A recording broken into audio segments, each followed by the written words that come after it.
અરે ભાભી, તમને તો ડોક્ટરે આરામ કરવાનું કીધું છે, તમે કેમ આ પાણીમાં વાસણ ઉટકો છો? અરે દીદી, મમ્મી એમ કીધું છે કે આ બીમારીનું નાટક કરવામાં ને જે વાસણ પડ્યા છે ને એ ઉટકી નાખ એટલા માટે. ઉભા રહ્યો, તમે હું મમ્મીને કહું. અરે ના ના દીદી, તમે મમ્મીને વાત ન કરો ને તો મને જ ખીજાશે.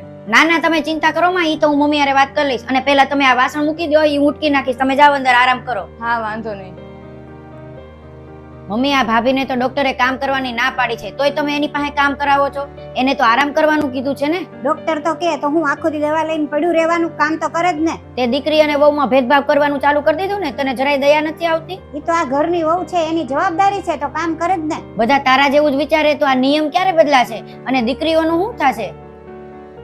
કાલે મારા ઘરે મારા સાસુ તે તારા જેવું જ તે મારી હારે કરે તો તમને કેવું થાય? હા, તારી વાત સાચી છે. વહુ મને આજે સમજાણું.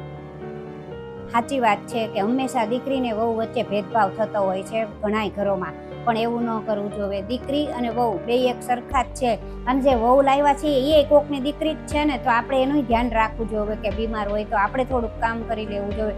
આપણે હાથ પગ હાલતા હોય ત્યાં સુધી શું કામ ને આપણે બેસી રહેવું? અને જો એવું જ હોય તો આપણે એને કહી દેવાય કે તું થોડી વાર આરામ કર, થોડી વાર હું કામ કરીશ ને સારું થાય પછી તું તારે તું કરજે. અને જો આપણી દીકરી કોકના ઘરે દુઃખી થતી હોય તો એ જોઈને આપણું મન કેટલું દુઃખી થાય છે. તો આ વહુને તમે આવું કરો તો એની મમ્મીને દુઃખ તો થતું જ હોય ને.